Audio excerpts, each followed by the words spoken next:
Gente, com essas coisas que não estavam funcionando. Amém? Deus é bom, vamos para cima. Pessoal que está em casa, seja bem-vindo. Sara, nossa terra do Riacho. E que testemunho fantástico, hein? Glória a Deus por isso. Fiquei muito mexido, porque eu não sei para você, mas ter os pais numa célula, vinculada à igreja, servindo a Deus, eu creio que é o melhor presente que existe. Quantos aqui têm os seus pais convertidos? Deixa eu ver, levanta a mão bem alta assim, balança. Glória a Deus. Eu profetizo que, em nome de Jesus, os demais que não têm ainda, que Deus vai visitar a tua família, amém? Através da sua vida. Queridos, para quem não me conhece, eu sou o pastor Tiago. Eu quero poder iniciar uma série de palavras nesta noite maravilhosa. E antes de entrar na palavra, eu queria orar com vocês. Por gentileza, inclina a sua cabeça, fecha os teus olhos. Eu sempre gosto de orar porque uma coisa que eu entendo é que tudo que acontece nas nossas vidas vem dos céus. Precisa ser Deus quem opera. E o nome dele tem que ser engrandecido. Meu Deus, em nome de Jesus, nós invocamos o teu nome nessa noite. Que a tua graça nos encontre, o teu favor se estabeleça em nossas vidas.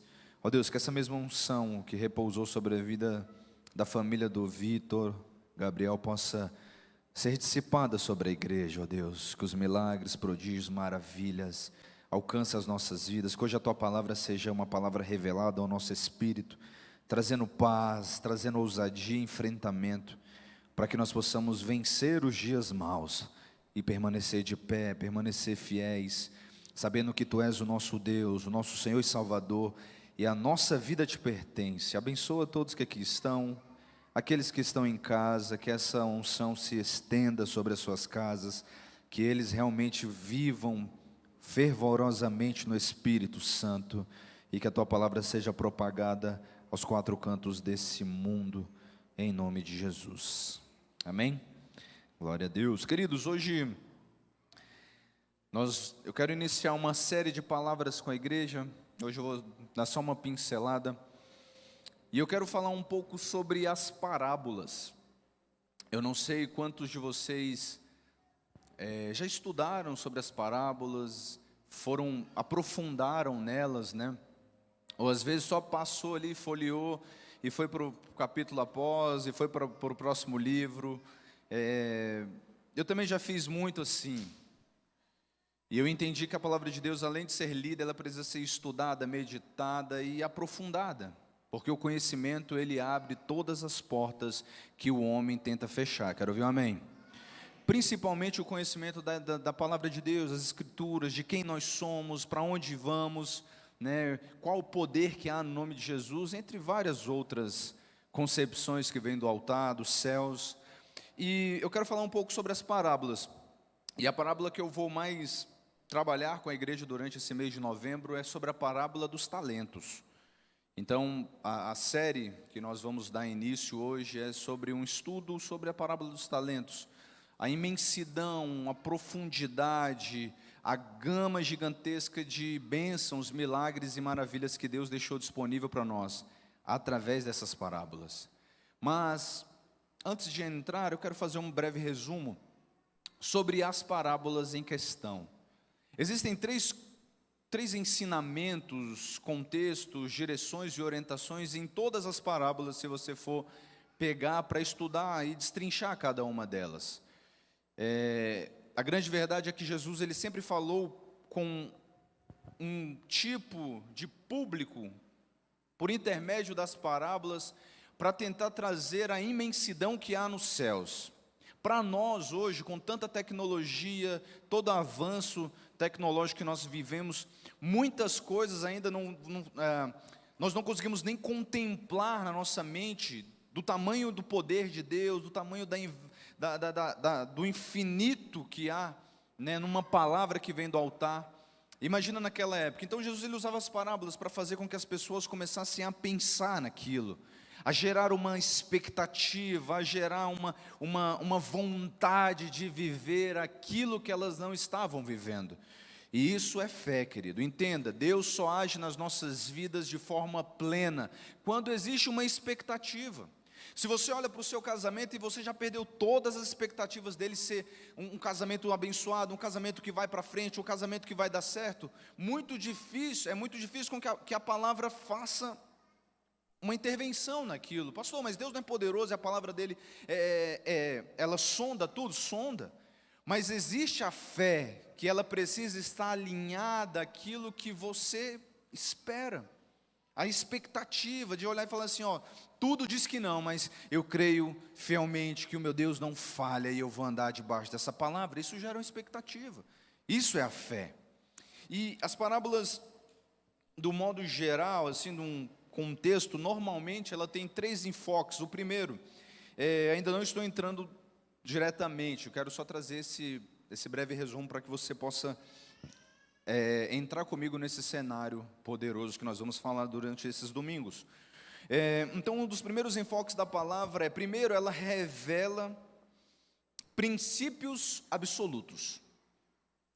Todas as vezes que você lê uma parábola, você vai ver que existe algum princípio que Deus está ensinando ali, ele é absoluto. Deus é soberano, Ele está acima de todos, é Ele que pode, é Ele que é um princípio absoluto. Segundo enfoque, elas revelam Deus, quem Deus é, o que Deus pensa e como Deus age.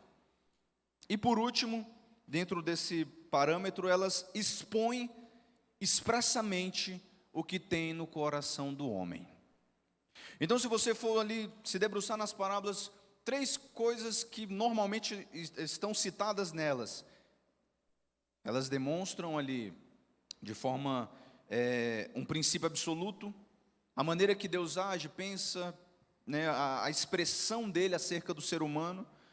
E na terceira questão é o coração do homem, que é um exemplo quando ali na parábola do filho pródigo, ele saiu, quebrou a aliança, foi para o mundo, gastou tudo, todas as riquezas, tudo que Deus havia planejado, o Pai havia projetado. Ele foi viver uma vida sem proteção e sem cobertura. Pior coisa que você, como cristão, decide viver na sua vida é uma vida sem cobertura. A cobertura de Deus está sobre todos nós, querido, mas nós precisamos sempre estar debaixo de uma cobertura espiritual, de alguém que ora, jejua, está contigo, te atende, te leva para um caminho onde a palavra de Deus alcança o teu coração. Então o filho quebrou, foi para longe, depois voltou, e de um parâmetro, um resumo sobre a história do filho pródigo, duas visões extremamente importantes, que existem em qualquer tempo, em qualquer era, em qualquer momento. O primeiro princípio é: todo aquele que se distancia de Deus cai em decadência. Todo aquele que se distancia de Deus, ele entra em ruína. A vida dele entra em declínio. Ele aparentemente pode até começar numa ascendência, numa crescente, mas o tempo vai passando e ele vai se distanciando, perdendo os princípios, os valores, aquilo que Deus queimou no coração, aquilo que ele foi ensinado desde o início. A vida dele vai tendo declínio. Quando ele vê, ele já está numa depressão, ele já está num relacionamento que não convém, ele já está fazendo algumas besteiras ali de modo financeiro, já está burlando as coisas, a lei, burlando, enfim, são várias expressões. E quanto mais perto estamos de Deus, mais Deus se revela e a plenitude dele nos encontra e nós vivemos dias maravilhosos. Converse com pessoas que entrou em decadência, mas se arrependeu, assim como o filho pródigo que voltou para o altar, voltou para Deus. A vida começou a trabalhar diferente. Aquilo que antes parecia maldição se tornou bênção. Então isso é uma coisa importante. E um outro ponto sobre ainda a parábola do filho pródigo, ela expressa, de fato, quem Deus é. Ela ensina um conceito, não só um conceito espiritual, mas um conceito físico, emocional, e ela expressa algo muito sério. Deus é um Deus que permite com que eu e você tomemos decisões. Ele deixa com que o filho, mesmo sabendo que ele vai definhar, quebrar, romper, Deus não concorda muitas vezes com as ações mas permite as decisões, porque Ele não é um Deus carrasco, Ele não é um Deus que obriga, Ele é um Deus que constrange com amor. E o último enfoque ainda sobre isso, um Deus perdoador, um Deus que ama e um Deus que sempre vai receber aqueles que se arrependem de braços abertos. E muitas vezes, igreja, isso fica um ensinamento para todos nós, nós precisamos entender esses atributos de Deus, porque muitas vezes as pessoas não voltam para a igreja, não é por medo de Deus, temor de Deus, é muitas vezes como nós vamos recebê-las. Deixa eu te dar uma dica, que eu precisei agregar na minha vida: sempre estenda as mãos, sempre esteja disposto a andar quantas milhas forem necessárias. Nunca queira ser Jesus na vida das pessoas, mas seja sempre alguém que está disposto a carregar com ela o peso que ela está carregando, até que ela consiga colocar aquilo no altar, e ela possa ter uma vida reconstruída no altar, na presença de Deus, e volte a servir a Ele com todo o coração. O nosso papel como igreja é: você está ruim, está quebrado, tem problema não, eu também cheguei dessa forma, e o meu Deus me recebeu, eu tenho certeza que Ele vai transformar a tua vida, e nós vamos andar quantas milhas forem necessárias, rumo ao alvo, que é Cristo Jesus, o nosso Senhor. Amém ou não? Dê uma forte salva de palmas a Ele.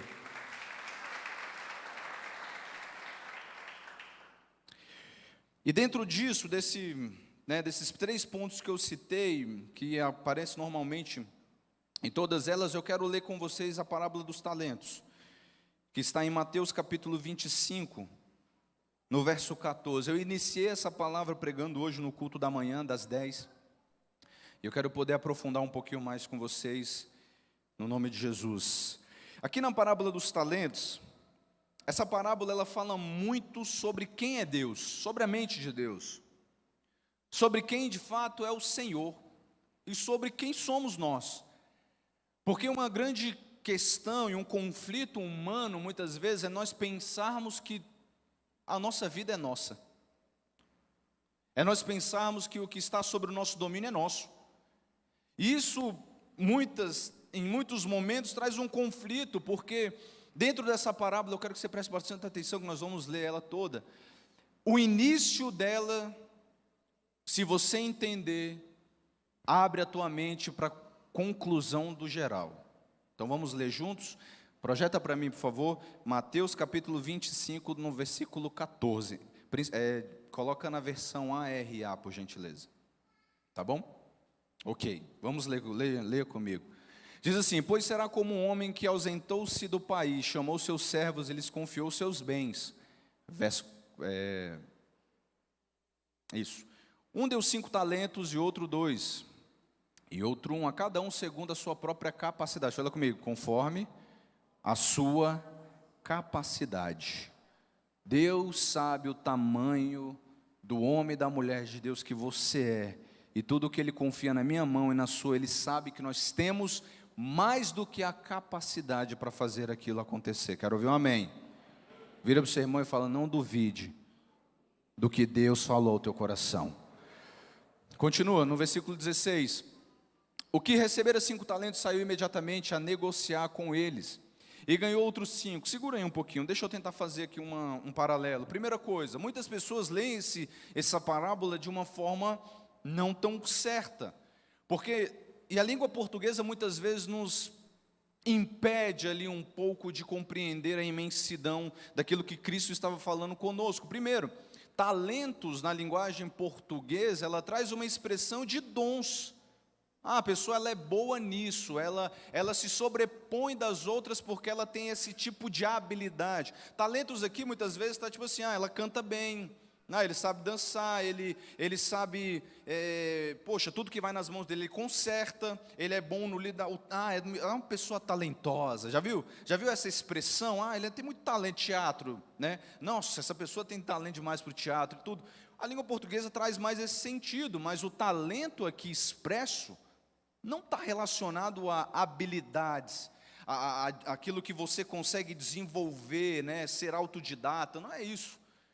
Talentos aqui está dizendo sobre riquezas, sobre o que Deus confiou nas mãos de cada um. Estudando sobre isso, um talento naquela época representava aproximadamente 15 salários seus. 15 anos de salário. Faz esse cálculo aí na sua cabeça. Vamos supor que todos aqui ganhem em torno de 30 mil reais, amém? Quantos recebem, diga amém. Vai ser essa promessa sobre a tua vida, ou mais. Não tem limite para aqueles que servem a Deus. É filho do dono do ouro da prata, irmão. Então imagina, multiplica esse valor 15 anos. É mais ou menos assim, o seu patrão, o seu chefe, ou você, se você deve ser o seu patrão em alguns momentos. Eu vou te adiantar 15 anos do seu trabalho, dentro do salário que você já tem, para que você faça uma administração justa dele, mas não perca, multiplique. Quero que você multiplique, eu quero que você invista, eu quero que você faça aquilo acontecer. Já pensou se o chefe chegar para você, eu vou te adiantar 15 anos do seu salário. Nossa, alguns aí que compravam casa, carro, uma viagem dos sonhos, não sei, abriu um empreendimento, abriram uma empresa, quando tivesse que devolver alguma coisa, já tinha o seu estabelecimento completo, enfim. Era muito dinheiro, era muita riqueza. É só para você poder abrir a sua mente. O nosso Deus é um Deus ilimitado. Ele pode fazer qualquer coisa que ainda não foi realizado na sua vida. Não estou falando só de riqueza, mas a cura da sua família, a transformação dos seus filhos, a conversão dos seus parentes, a sua própria saúde, o seu ministério. Não tem limite para isso. Vamos continuar. Verso 17. Do mesmo modo, o que recebera 2 talentos ganhou, 16 mesmo, eu não li aquele restante. O que recebera 5 talentos saiu imediatamente a negociar com eles e ganhou outros 5, 17. Do mesmo modo que recebera os 2 talentos, ganhou outros 2, 18. Mas o que recebera 1 saiu, abriu uma cova e escondeu o dinheiro do seu senhor. Muito provavelmente esse aqui, ele se comparou. Por que meu irmão ganhou 5 talentos? Por que o outro ganhou 2? Por que eu ganhei só 1? Sabe aquela pessoa que ela sempre tem aquele sentimento de inferioridade, de comparação? Nossa, esse aqui, o que enterrou o seu talento, depois você vai ver. Eu imagino que ele olhou e falou assim, poxa, por que eles assim e eu não? E é uma coisa que nós precisamos compreender, Deus tem um propósito para cada um, amém, igreja? Nunca fica comparando o seu propósito com o propósito do seu irmão. Faça o seu, cumpra com o seu. Faça o que Deus te chamou para fazer, dentro da tua integridade, da tua sinceridade, 100%. Porque no final, quando nós formos prestar contas a Ele, que você possa estar ali com a sua mente, seu coração tranquilo. Porque tudo que Ele colocou nas tuas mãos, você multiplicou, independente se fosse só um talento. Amém? Não se compare. Verso 19. Mas o que recebeu? Isso. 19. Depois de muito tempo, voltou o senhor daquele servo e ajustou contas com ele. 20. Então aproximou-se do que recebera 5 talentos e entregou os outros 5, dizendo, entregou os outros 5, dizendo, Senhor, confiaste-me 5 talentos, eis aqui outros 5 talentos que ganhei. 21. Disse-lhe o Senhor, muito bem, servo bom e fiel, foste fiel no pouco e sobre muitos te colocarei, entra no gozo do teu Senhor. 22. E aproximou-se também o que recebera 2 talentos, disse, Senhor, 2 talentos me confiastes, aqui tens outros 2 que ganhei. 23. Disse-lhe o Senhor, muito bem, servo bom e fiel, foste fiel no pouco, sobre muitos te colocarei, entra na alegria do teu Senhor, entra na festa, no regozijo, né, do teu Senhor. Verso 24. Chegando por fim, o que receberam 1 talento, disse, Senhor, sabendo que és homem severo, que ceifas onde não semeaste e ajunto onde não espalhaste. Receoso, escondi na terra o meu talento. Aqui tens o que é teu. Fala comigo, o que é teu? Fala comigo, o que é teu? Continua. Respondeu-lhe, porém, o Senhor, servo mau e negligente, sabias que eu ceifo onde não semeei, e junto onde não espalhei? Verso 27. Cumpria, portanto, que entregaste meu dinheiro aos banqueiros, e eu, ao voltar, receberia com juros o que é meu. Tirai-lhe, pois, o talento, dai ao que tem 10. Porque a todo aquele que tens lhe dará, e terá em abundância, mas ao que não tem, até o que tem lhe será tirado. Verso 30. E o servo inútil lançai-o para fora, nas trevas ali haverá choro e ranger de dentes. Dentro desse conceito, dessa expressão, dessa imensidão, a primeira coisa que nós precisamos entender nessa parábola é o início. O seu Senhor confiou-lhe e se ausentou. Interessante que esse termo, essa junção, diz que Deus é o Senhor e Ele confiou algo a nós.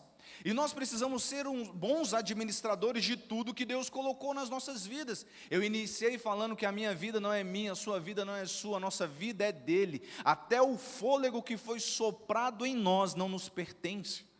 E quando nós começamos a compreender que servimos um Deus que é Senhor, soberano sobre tudo, muitas coisas mudam no nosso lidar. Nós não levamos mais a vida de uma forma qualquer, sem alvo, sem rumo, sem propósito. Não, nós começamos a andar e caminhar a nossa vida para que ela cada dia mais possa estar mais perto do propósito que Deus estabeleceu. Porque uma vez que Deus confiou talentos, aqui está falando de talento, de riqueza e tudo, mas tudo que existe na minha vida e na sua, dinheiro nenhum pode comprar, é muito maior do que qualquer recurso humano. E no final da parábola, uma coisa que gera em mim um temor grandioso: nós iremos prestar contas. Não é contas, querida, eu não vou dar minha célula, eu vou prestar contas para Deus e Deus deixa que eu me viro com Ele. Não é isso, não é só isso. A nossa vida não se resume a um ambiente ministerial, a nossa vida não se resume a um ambiente de ter uma célula, porque muitas pessoas têm um conflito disso. Não, a nossa vida se resume em ter uma aliança com Deus que vai além de qualquer desejo natural, de qualquer propósito humana, porque quando eu entendo que tudo que eu vou fazer, deixar de fazer, eu vou precisar prestar contas, porque não me pertence, isso muda a minha mentalidade. Isso muda o meu dia, isso muda, eu não mais vivo uma pessoa que procrastina coisas, mas eu vivo uma pessoa que realiza coisas e multiplica o que Deus confiou a mim. O meu filho, a minha esposa, o meu trabalho, tudo precisa ser assim como foi descrito em Colossenses, feito para Deus, para o Senhor. Então não é o assunto da parábola não é sobre talentos, sobre talentos de desenvolvimento, mas sim sobre medidas, sobre expressões de como Deus ele trabalha conosco. Mas o que fica explícito aqui, que o que recebeu alguns talentos a mais, 5 ou 2, ele sabia e conhecia Deus. E pelo fato de conhecer a Deus, ele sabe que Ele é um Deus misericordioso, justo, e que confiou coisas em suas mãos, não para ficar parada, mas para fazer funcionar. A minha família só vai ser uma família que entra em declínio se eu não tiver Deus como meu Senhor soberano. Se eu tiver outras coisas que sobrepõem o meu desejo de fazer a minha família ir no caminho certo, o meu casamento ir para o caminho certo, a minha vida financeira ser estruturada, porque se é para Deus eu não vou dar metade, eu não vou dar 30%, eu não vou dar 10% da minha energia, da minha vitalidade, da minha oração, do meu ministério geral. Não, eu vou fazer com que aquilo se cumpra, porque Deus será exaltado através daquilo. Quantos conseguem entender isso? Falam amém, deixa eu ver. Você nunca mais vai andar a sua vida por andar. Você não vai pegar um ônibus e ir para o seu trabalho para ir cumprir tabela, não.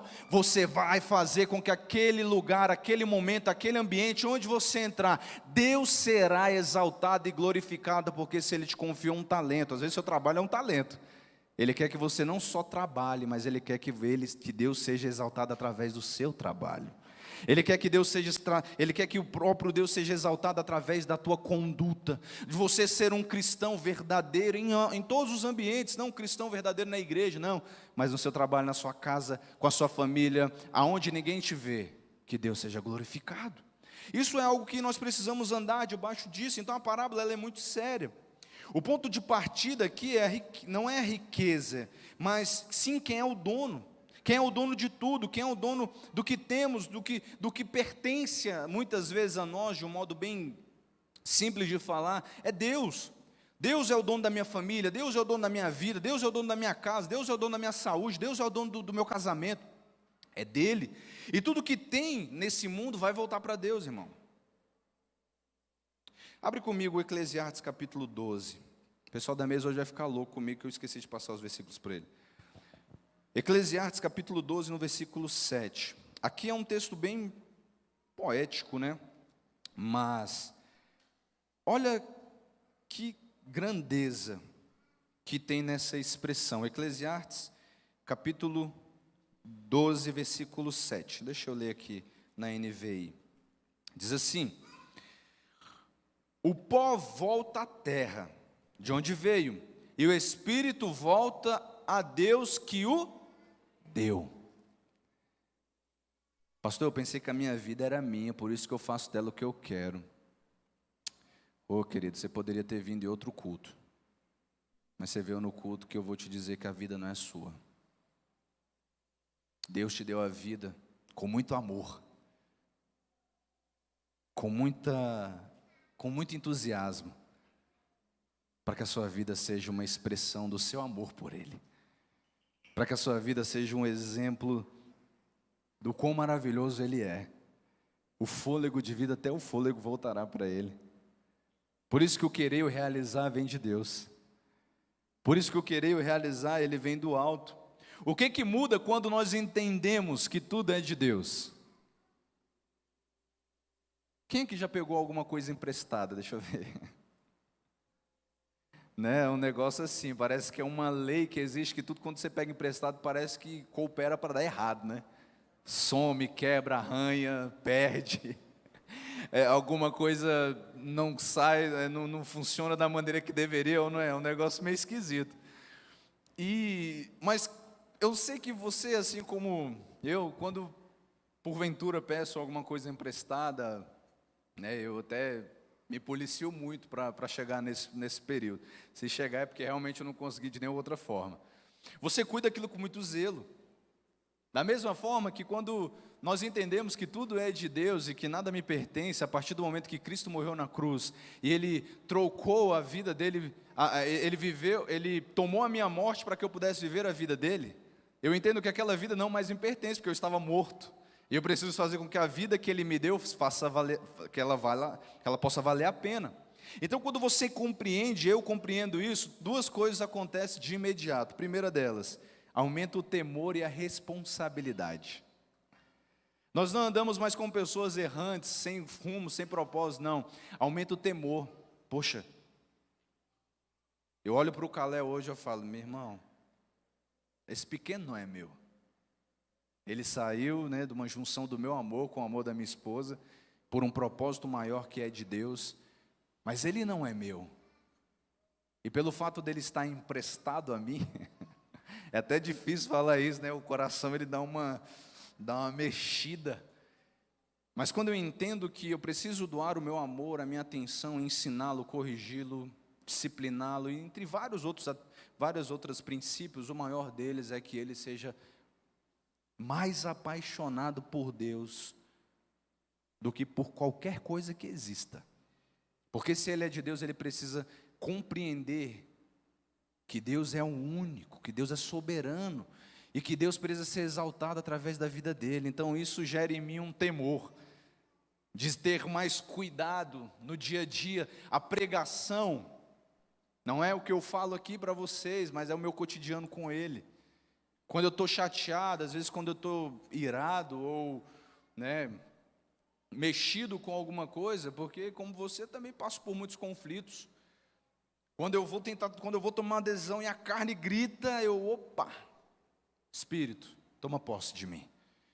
Porque quando eu estou para fazer alguma coisa, eu olho para ele e está com a bola assim, ó, papai, vamos jogar bola? Aí obrigado Deus, esse é meu livramento. Porque eu entendo que é para Deus e tudo que eu fizer vai gerar nele marcas e direções. Então é importante nós entendermos isso. Segundo, diminui o medo, porque se é de Deus, se é através da graça de Deus, eu preciso confiar que Deus está no domínio de tudo. Se a sua vida é de Deus, irmão, vá debaixo da palavra. Se Deus falou, Deus é fiel para cumprir. Se Deus prometeu, Ele vai realizar. Se Deus te chamou aqui, Ele já te capacitou para a obra. Basta o seu sim. para que o milagre se junte à tua vida e possa ir de encontro àquilo que Deus já preparou. Então, quando você compreende isso, não existe coisa melhor, né? Porque a melhor coisa do mundo é quando uma pessoa sabe o que Deus espera dela e a mesma corresponde à expectativa. E essa expectativa ela é tão grande, tão generosa, de tal maneira que ela entrega a sua própria vida para que aquilo se cumpra. Não existe nada mais perigoso para o inferno, querido, do que um homem ou uma mulher decidida a cumprir a vontade de Deus, independente de qualquer coisa. Sabe quando você vem qualquer conflito e você olha assim e fala, eu não tenho mais nada a perder. Eu já entreguei a minha vida, ela não mais me pertence. Por um caminho você vem e tu vai fugir por 7, porque quem vai contra você não é o Tiago, mas é aquele que ganhou todas as guerras. Eu vou em nome do Senhor. Tu vai para cima. Uma pessoa que não tem medo de perder, meu irmão, ela chega num nível tão alto da vida humana, que ela consegue entender um pouco da espiritualidade, do sobrenatural. Ela não se prende a nada terreno, porque ela sabe que Deus enviou, e aquele que envia é o mesmo que capacita. É o mesmo, o que unge é o mesmo que gera em você os atributos necessários para que aquela missão seja completada. Para que a sua família vá para um rumo certo, para que a tua casa, a tua saúde emocional, a tua fidelidade a Ele, vá em reto, vá firme, porque Ele já te abençoou naquilo. E eu tenho tinha mais algumas coisas para falar, mas como eu falei, nós vamos falar muito sobre essa série. Quero trazer uma outra vertente aqui. Ana. A história de Ana, ela é muito forte. E nós conseguimos entender ali, eu comecei a ter uma imagem um pouco diferente da história de Ana. Antes eu pensava que Ana havia recebido o milagre pela insistência dela e pela oferta. Aquilo tudo moveu, mexeu.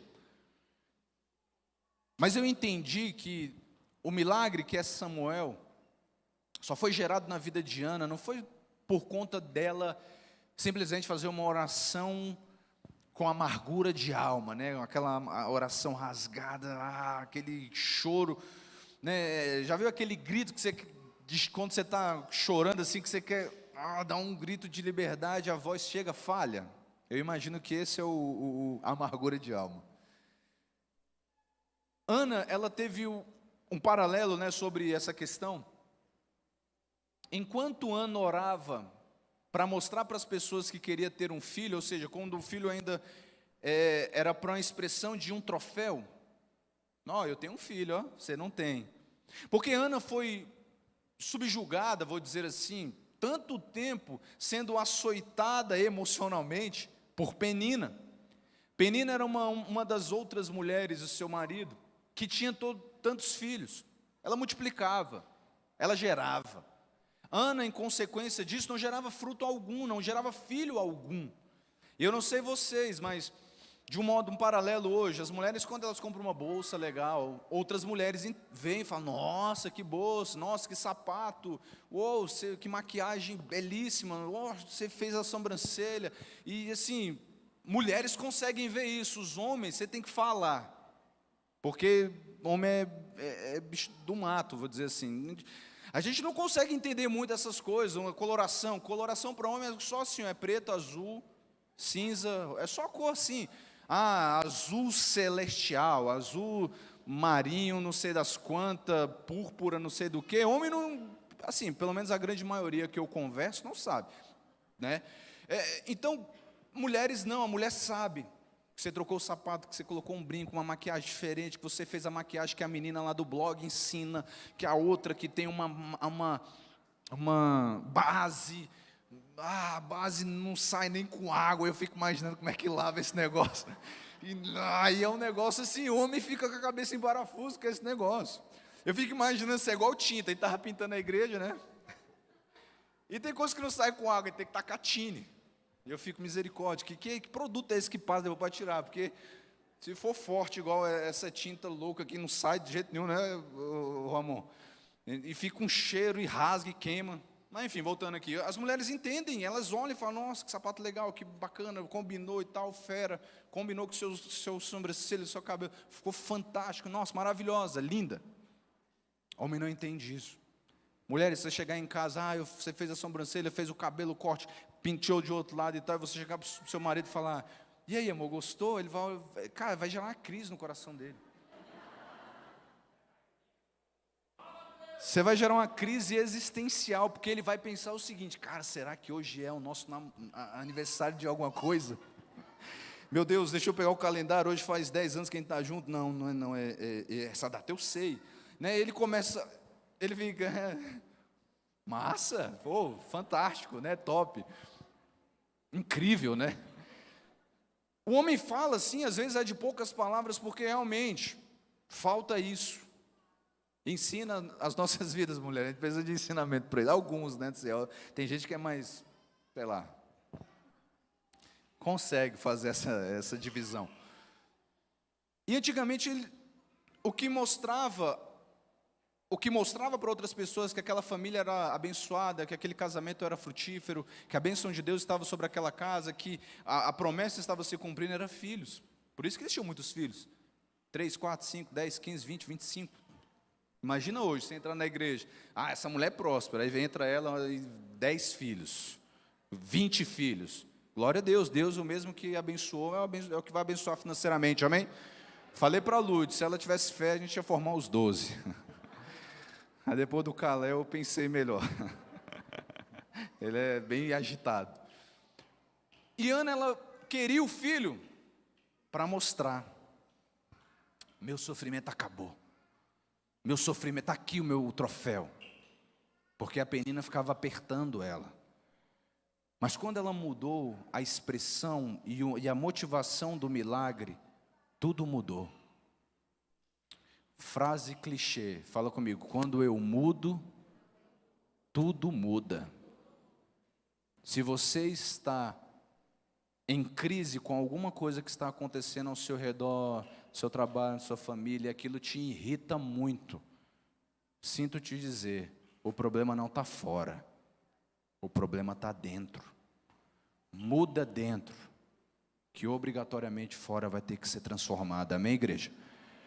Quando ela mudou e falou assim, eu quero um filho e eu te darei ele, eu devolverei ele, isso moveu a mão de Deus. Deus não estava preocupado com a briguinha entre eles, com a disputazinha entre eles. Deus estava preocupado se aquilo que fosse gerado seria para a glória, seria para um propósito, seria para algo maior. E quando ela falou assim, o filho que o Senhor me der, ele não vai ser meu, porque ele não é meu, ela entendeu que não é dela, eu te devolverei ele. Eu só quero ser uma pessoa que foi um instrumento para gerar algo que engrandeceu o Senhor. Deus olhou para aquilo e falou, anjo, ela entendeu, libera. Da mesma forma vai ser sobre a tua vida hoje. Aquilo que você ligar na terra por um propósito maior, vai se concretizar, porque o nosso Deus é poderoso para fazer infinitamente mais. Multiplique o que Deus coloca nas tuas mãos. Multiplique os seus talentos. Multiplique em você e jamais esconda. Amém?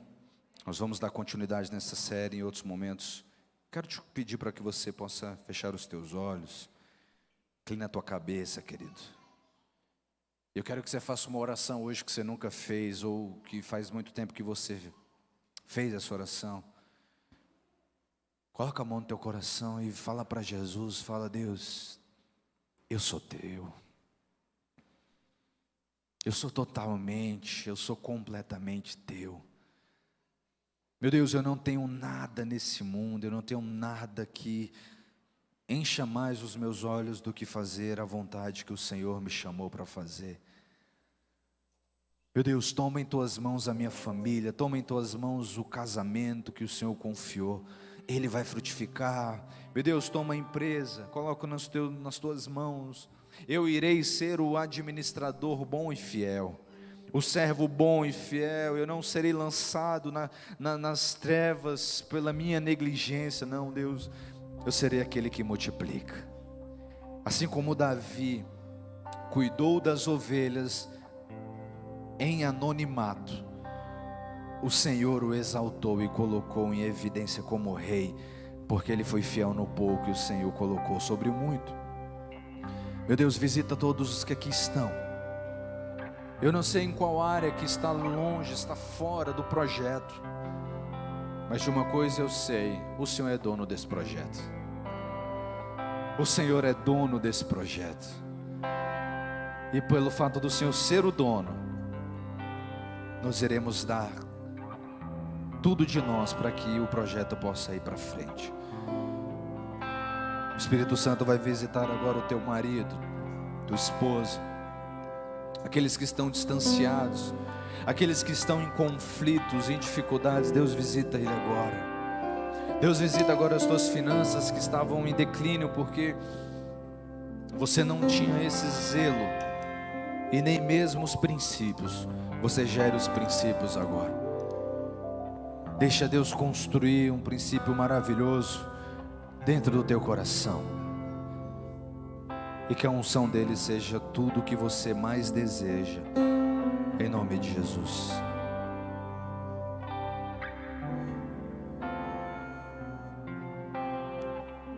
Glória a Deus.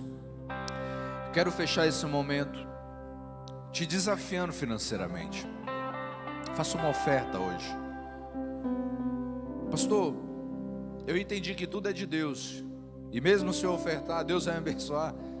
Não só vai, como eu falei, as parábolas mostram algumas realidades, e uma das últimas, ela expõe o que tem dentro do nosso coração: nossa confiança, nossa gratidão, generosidade. Faça uma oferta hoje direcionada. Faça uma oferta com fé. Fala: meu Deus, se o Senhor é dono de tudo, eu sei que eu estou debaixo de um propósito e ele vai se cumprir. Eu vou fazer uma oferta por esta causa. Dê nome, assim como o Vitor deu. Ele deu um nome, fez uma oferta e o nome dele se realizou. A mãe está aqui. Da mesma forma vai acontecer com você. Ele gerou espiritualmente, gerou naturalmente também. Você que é fiel, querido, você que é dizimista, já é um dizimista fiel, faça o teu dízimo. E o dízimo, ele é de tudo que nós produzimos, do nosso salário, dos nossos rendimentos, e até mesmo daquilo que vem um dinheiro extra, amém? Às vezes você não tem esse hábito de dizimar do 13º, dizime também. É um bem a mais que você está recebendo, ele é um extra e precisa ter proteção. Gere. Estou falando com vocês algo que eu faço em tudo. Eu prefiro errar pelo excesso de zelo. Lembra o que eu acabei de falar? Quando você sabe que tudo é de Deus, você faz com mais responsabilidade e com temor, e você entrega no altar, porque é o Senhor quem faz com que aquilo frutifique, amém? Teu dízimo você vai entregar aqui do meu lado direito com o nosso querido missionário, profeta. Ah, é verdade. Eu estou vendo ele pegando a cesta ali, amém. Já fizemos o dízimo, amém? Coloque de pé. Entrei num conflito existencial aqui agora. É porque de manhã eu fiz no final. Buguei a cabeça, mas Deus é fiel. Mas se alguém quiser fazer uma oferta, a hora é essa. Se Deus falou, está aqui, fica à vontade. Eu vi algumas pessoas pegando envelope, indo atrás, fica à vontade. Se algo não falou com você no início e falou no fim, ali está a segunda oportunidade, né, Jéssica? Fica à vontade, amém? Não estou querendo tirar dinheiro de ninguém, é só a sua oportunidade. Você pode fazer, vai estar aqui ao lado, amém? Coloca a mão no teu coração, repete comigo, fala: Senhor Jesus, nesta noite eu ouvi a tua palavra e eu recebi em meu coração, e hoje eu te aceito como meu único, suficiente Senhor e Salvador. Perdoa todos os meus pecados e escreve meu nome no livro da vida, me dê a salvação. Amém? Tem alguém que está fazendo essa oração pela primeira vez? Levanta a tua mão. Todos de casa. Glória a Deus, glória a Deus, amém. Deixa eu te abençoar. Queria chamar os nossos missionários e obreiros. Se posicionem aqui com o óleo da unção. Eu quero te abençoar e no final não vá embora sem receber uma unção. E essa unção possa te acompanhar durante essa semana, amém? Guarde essa unção, unja, eu tenho profetizado isso, unja as causas impossíveis. Unja aquele contrato social que não está rompendo. Unja a tua carteira de trabalho, que você está desempregado, está passando por alguma dificuldade. Unja o laudo que você recebeu com alguma... Apareceu algo, uma aparição, né, inapropriada. Unge para trazer cura. Unge os teus medicamentos. Fala, Deus, eu quero ser curado disso, eu não quero mais depender disso. E o teu médico vai te liberar no momento certo. Meu irmão, haja em fé, amém? Que o Senhor Jesus te abençoe e te guarde, que Ele resplandeça o rosto dele sobre ti e te traga paz. Que o anjo do Senhor esteja acampado ao teu redor, te guiando e te protegendo. Vá para a melhor semana da tua vida até hoje. Estamos encerrados no nome de Jesus, amém? Dê uma forte salva de palmas aí.